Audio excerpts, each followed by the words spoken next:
Ah, Alcremie. You and I go way back. Back in the day, they originally did a max raid battle event for Milcery, and those Milcery were capable of Gigantamaxing upon evolution to Alcremie. Now, for those who are wondering, Alcremie is a really unique Pokemon that has 63 different forms.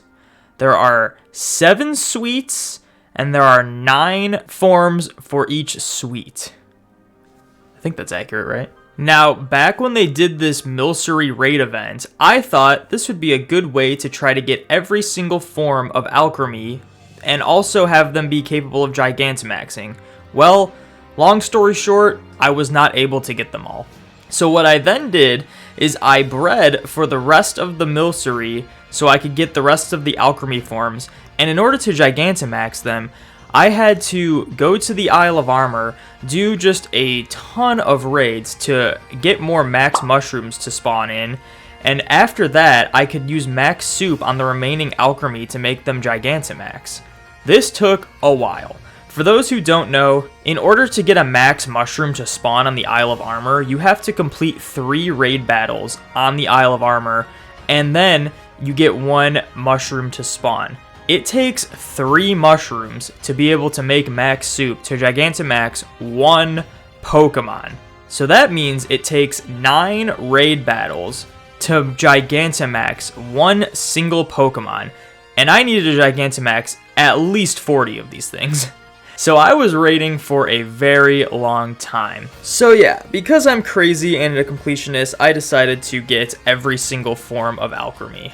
And all that was left were the 7 shiny forms, right? Wrong. Now on the surface, you would think Alcremie only has 7 shiny forms, 1 for each suite, because the color of the Pokemon does not change depending on what swirl you do to evolve it. However, I was pointed out on Twitter that when you open up your PC and you look at the Pokemon through those mini sprites in the boxes, they show all of the different swirls regardless of what shiny it is. So, technically speaking, there are still 63 shiny Alcremie forms to get. And being the crazy completionist I am, I decided I'm up for the challenge. So here is my quest to get all 63 shiny Alcremie.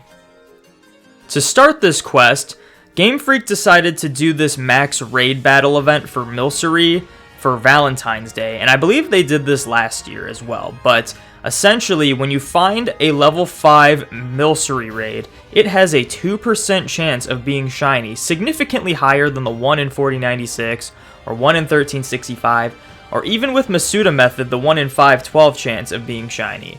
So I figured if I was gonna get every single form of shiny Alcremie and needed to do this 63 times, I figured these raids were the best option I had.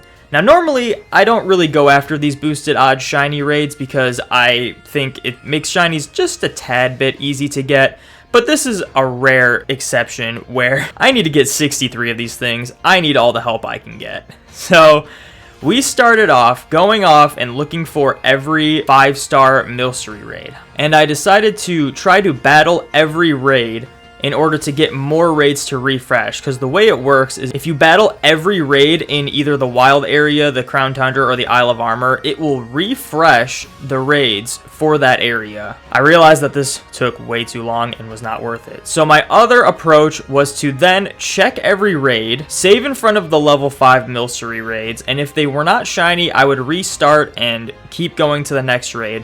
After I found all of the raid beams in, say, the Isle of Armor, I would then move on to the Crown Tundra and check all of the raids there. If I didn't find a shiny Milcery raid, I would then go to the wild area and check all of the raids there, before ultimately doing the Raid Den time skip exploit. Now the way this works is essentially if you are searching for players while in a raid lobby, all you have to do is while it's searching for players, just change your date to 1 day forward, and it'll trick the game into thinking a full day has passed. So I figured this was the best option for re-rolling all the raids without having to tediously battle every single one and getting more than just a handful of checks each day. We set off doing that, and I grew to realize that this was not worth checking the Crown Tundra or the Isle of Armor, as those areas would get a lot of non-event raids that were anything other than Milcery. I then realized that if you're in the wild area only gets about 4 raid beams each time. So it's really easy to track down every raid in the area. And on top of that, for me, it was giving me 100% Milcery raids. Now, they weren't all level 5, so I only checked the level 5 raids, as those were the ones that gave the 2% shiny. And after checking the 4 raids each time, I would then time skip. We decided to completely cut out Isle of Armor and Crown Tundra because this was the most efficient way. And we just kept checking the Milcery raids, and kept checking the Milcery raids, and just kept checking those Milcery raids, until finally, this happened.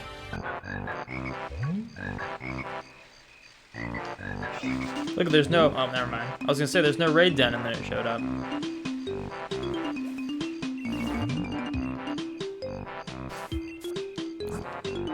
We always save in front of them because we're lame like that. If I'm gonna go 94 for this thing, I'm gonna catch it, you know? Like, we're not gonna fail it. Oh, let's go! We got it! Woo! 94! Let's go! Okay, we saved in front of it. Does anyone want to join this raid to get it? I will post a code. Oh, let's go, man.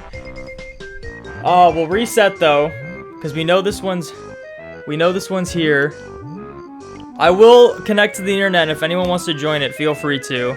I got this shiny Milcery live on stream. You can follow me at twitch.tv/Dominator1234, link in the description of all my videos. And because we saved in front of the shiny Milcery den, like the lame shiny hunter I am, we were able to invite people in the chat to join the raids. No one was able to find my stamp on the Ycom. Thanks, Game Freak. So we decided to do a public lobby, and one random person joined, and they were probably pretty happy they got a free shiny Milcery. Yay for them. Alright, what do we catch this thing in? We're probably just gonna catch it with like a repeat ball or a dust ball. Let's do a dust ball. Because it's like, when you evolve it, it's like dark, right? Hopefully this catches it. If it doesn't, we're going to have to battle it again. I'm going to try to choose balls that will probably catch it, as opposed to having to battle this thing 30 times. Alright, we got it. We got him. Shiny Milcery. And with that, we have 1 out of 63. I only gotta get 62 more. Cream. You best believe we're nicknaming every single one of these, by the way. I'm gonna guess it's gonna be Relaxed Nature. That is my guess. My guess is Relaxed Nature. It is gonna be Lonely Nature. Hello? Is that a joke? Alright, so here's a regular Excadrill. Cream the shiny Milcery. So after nearly double odds, I obtained my first of many shiny Milcerys. 1 down, 62 more to go. Now, I am gonna make this into a series where I essentially try to get maybe like 5 to 10 shiny Milcery per video. But I wanted to get this video out as soon as possible because I want to tell you, if you want to try this yourself, how to enable the Milcery raid event, and also how to keep the raid event in your game indefinitely, even after the end date has passed. So what you're going to want to do, if you have a Nintendo Online account, you do not need the paid subscription for it. You just need a Nintendo ID and an account to link to your profile on your Switch. This will allow you to check the wild area news and connect to mystery gifts and whatnot. This is pretty much common sense. Most people already know how to do this. Once you check the wild area news, you have until February 20th, which I think by the time this video comes out, might only give you 1 day. So check that out real fast. Check the wild area news, connect to the internet. You will get the Milcery raid event. If you want to indefinitely keep the Milcery raid event though, after February 20th, when the raid event ends, you can still get the raids. You just have to prevent yourself from connecting to the internet in your Pokemon Sword and Shield game. This means do not go to the Ycom and press the plus button to connect to the internet. This means do not check the wild area news. This means don't even do mystery gifts or online battles or anything. So what I would recommend is creating a second Switch profile and having a separate Nintendo ID for that, and simply logging into that account during the event to get the Milcery raids, and then never connecting that account to the internet again. And you will indefinitely keep the Milcery raids until, of course, there's another event that you want that is better than Milcery. So let me know how that works out for you. I plan to keep a separate profile so I can have this Milcery raid event as long as I want to help me get all these shinies. However, I can't really see myself getting all 63 shiny Alcremie using this method, as it is a bit tedious to get all of them. So I might switch it up a bit and do some of them via Masuda method, maybe a handful here and there as random encounters in the wild, and so on and so forth. But for the most part, I figured I'd need all the help I could get with these shiny Milcery. So we're going to try to use the highest shiny odds possible we can get for this thing. But we got one shiny Milcery. We named it Cream. I'm unsure if I'm going to keep this one as a Milcery or evolve it. But, you know, we got to get all 63 of these things. So there's going to be a lot more Milcery where that came from. So stay tuned for the rest of my shiny Alcremie quest. If you are excited for this series, make sure you leave a like on this video, subscribe if you haven't done so yet, and I will see you once we get more shiny Alcremie. Thanks for watching.